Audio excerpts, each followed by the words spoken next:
What's going on, guys? JNC here for JNC Rewind number 20.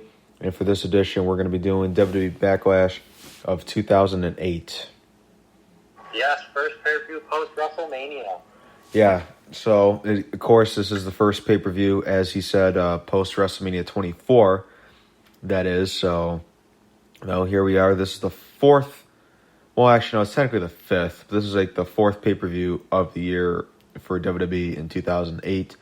We've done 5 now because we did do Armageddon of 2008. We did that back in October. Yeah, it sounds kind of like a weird time to do it, but that was back in the stages where we're just trying to feel things out. So, we just pick out a random show that we felt like we just wanted to watch, and we just do it and whatnot. Now I think we obviously got it in a much better scheme where we kind of do it in themes where when WrestleMania season was around, we did Mania rewinds, or when it was the Royal Rumble, or like a month before we were doing the Royal Rumbles, or like when we're in February, we're watching No Way Outs. It's like I feel like we got like the right plan. And now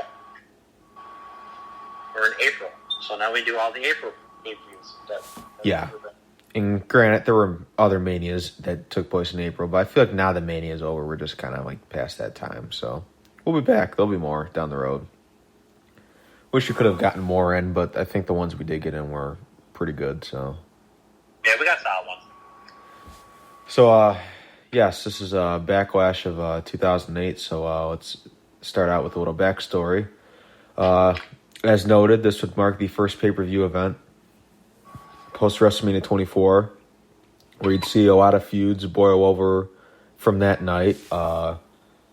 As you'd see with, other Backlashes or, the first pay-per-view following Mania, you'd have kind of like the aftermath, and kind of things would either continue or, they'd switch in like certain ways, and it'd just be like it'd be the Backlash, hence the name. Yes. So here we'd have a Fatal 4-Way main event for the WWE Championship featuring the current champ at the time, Randy Orton, John Cena, Triple H, and JBL.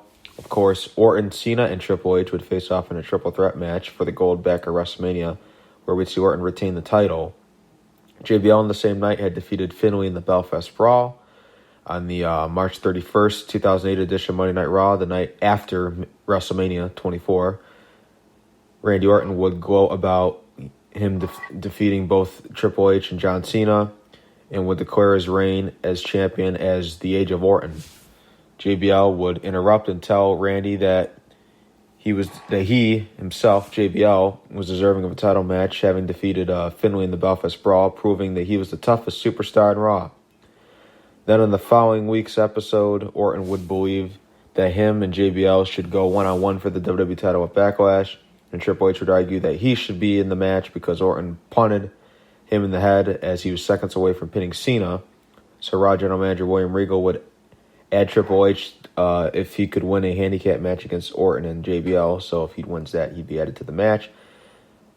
So it'd become a triple threat at Backlash. And then Cena would then complain, and then Regal would give him the same deal. And if Cena would pull out the win, it'd be a Fatal 4-Way. So Triple H would win to become a triple threat. But if Cena wins, it'd be a Fatal 4-Way for the WWE Championship. So Cena would win, and then we'd have this 4-Way. Then on the main program for SmackDown, it featured the new World Heavyweight Champion, The Undertaker, and the now former World Champion, Edge. These two would have an epic encounter at WrestleMania 24 in the main event.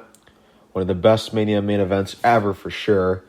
Undertaker would defeat Edge on that night and would not only win the World Heavyweight title, but would extend his legendary undefeated WrestleMania streak to 16-0.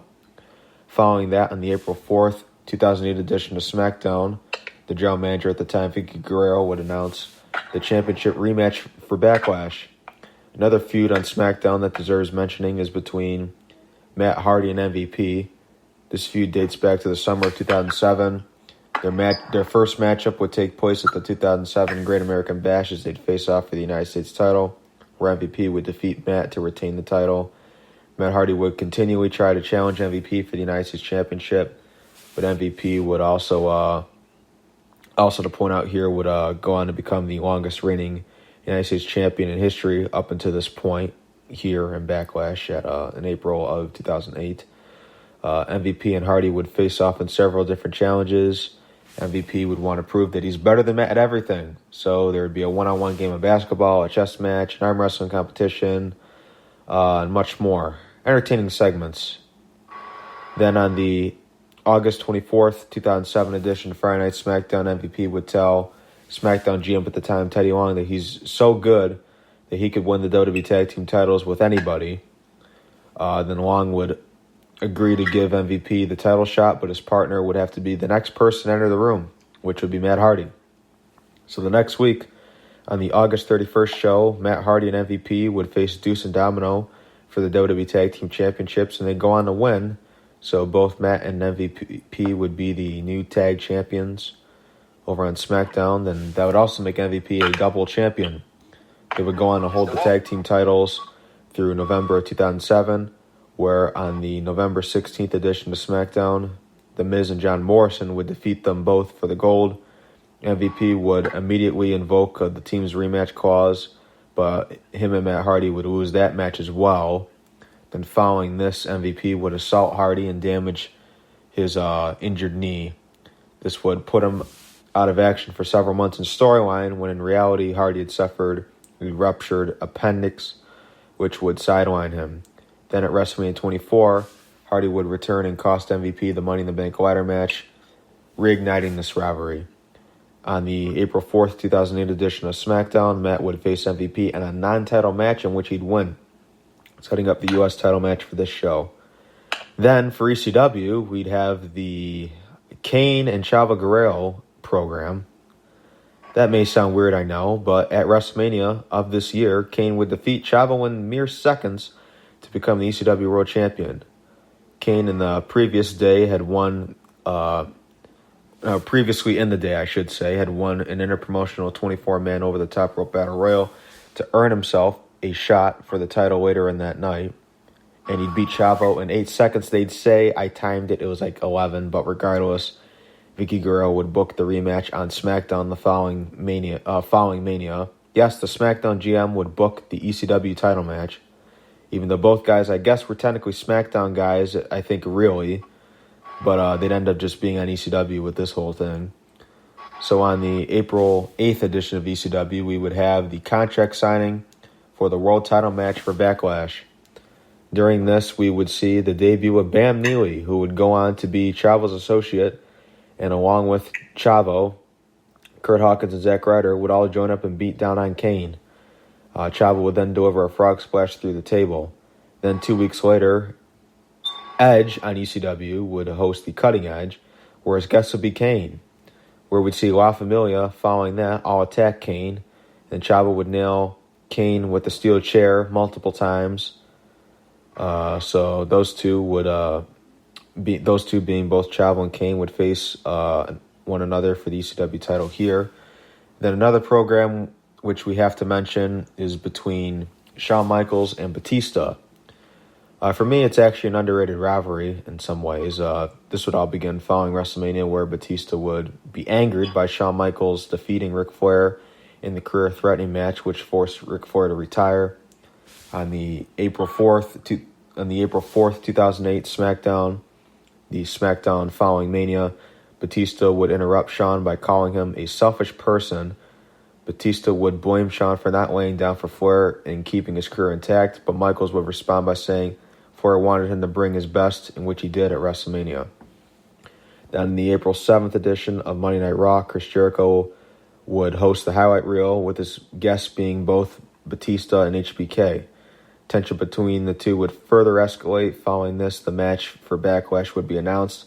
However, the following week, Chris Jericho would have a heated confrontation with Shawn Michaels, and Shawn Michaels would hit Jericho with Sweet Chin Music. He'd also have a confrontation with Batista, where he'd get the Batista bomb. And then Jericho would be infuriated by this and would go to Raw General Manager William Regal and would ask to be added to the match. He would be added to it, not as a competitor, but as the special guest referee. So that's the backstory for this. Of course, this is a World Wrestling Entertainment pay-per-view, WWE. This was done on April 27th, 2008. from the first Mariner Arena in Baltimore, Maryland. Has since been renamed. 11,277 was the attendance figure, and it did a buy rate of 200,000, which is up 6,000 from the previous year. So not a big increase, but an increase nonetheless. So I decided to note it here. This would also mark the 10th annual Backlash, as it would state in the intro, which I didn't even realize or didn't really put much thought into. Not going to lie. So the respective brands representing the show would be Raw, ECW, and SmackDown. Of course, this is during the time period where, tri-branded pay-per-views were like in every pay-per-view deal. And the commentators would be, of course, Jim Ross and Jerry Lewis King Lawler for Raw. It'd be now Taz and Mike Adamle for ECW. And it'd be Michael Cole and Mick Foley for SmackDown. Interesting team, to say the least. And the theme song would be All Summer Long by Kid Rock. What? Yeah, this song just did not fit the pay-per-view whatsoever, Yet again, I'm, screw it. I'm not the biggest Kid Rock fan ever, but whatever. Who cares? So we'd have the opening contest here. It'd be for the WWE United States Championship. It would be Montel Vontavious Porter MVP defending against Matt Hardy. It was very slow in the beginning. It was that technical wrestling match, but it was very, very slow. But towards the middle and the end, definitely picked up a little bit. Yeah, to be mentioned, as I noted, the MVP was the longest reigning United States champion, although he had been champion for 11 months. And although he had been champion for that long, of course, they will not mention who he beat to get that title. But moving on, to start the match, MVP would try to work on the injured leg. I guess one thing to note here also is it didn't seem like the crowd, like at, the middle part of the match, was really into it that much. It sounded like in the beginning that they were in the mat, but yeah, then I guess it just got slow, so I guess people just weren't into it. But again, it's pick up. What was that? I said it did pick up a little bit. No, the second half was definitely better. It picked up towards the end. So, you definitely tell that those two, wrestle each other a lot. So you can tell that they know exactly what they're doing. And I thought Mick Foley actually did a good job breaking down everything, I actually thought Mick Foley did a good job on commentary throughout the show. Yeah, I would say that. Because it seemed like he didn't really do it for like a long enough period of time to where you could really tell if he was like real good at it or not. But I thought here at least he was doing fine. I guess, there'll probably be other 2008 pay-per-views, most definitely we're going to get to, that he'll still be on, like, in terms of, like, announcing, so we'll hear him a bit more, probably. I think he's unique because he was doing more of the analytics. Yeah. So, he was being more in-depth, which I liked. So, it was definitely interesting commentator. Yeah, so, I don't even know if it ever really had, like, a name, or if he had a name for it, particularly. But, Matt would... him a few times in the head. Yeah. And then, Matt would move out of the way, he'd hit the twist of fate, and he'd, get the pin, win the U.S. title. Yeah. So, it's the right choice for the opener, regardless. It definitely was the right choice. Yeah. Yeah, because they want to get the crowd, I guess, happy, with Matt winning the title and starting it out that way. So, not the greatest match for me, but, it's like, whatever. 2.5 for me, 2 3/4 from you. Matt Hardy, new champ, 11 minutes, 26 seconds. So then after that, we'd have JR and King run the typical pay-per-view poll of who's going to win the WWE title match. Seems like they were doing that like a lot at this time.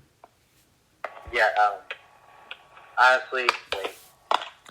So then next we'd have Eve Torres, who was new at the time, with Matt Hardy following his U.S. Championship victory. Matt would call this the biggest title victory and win of his career.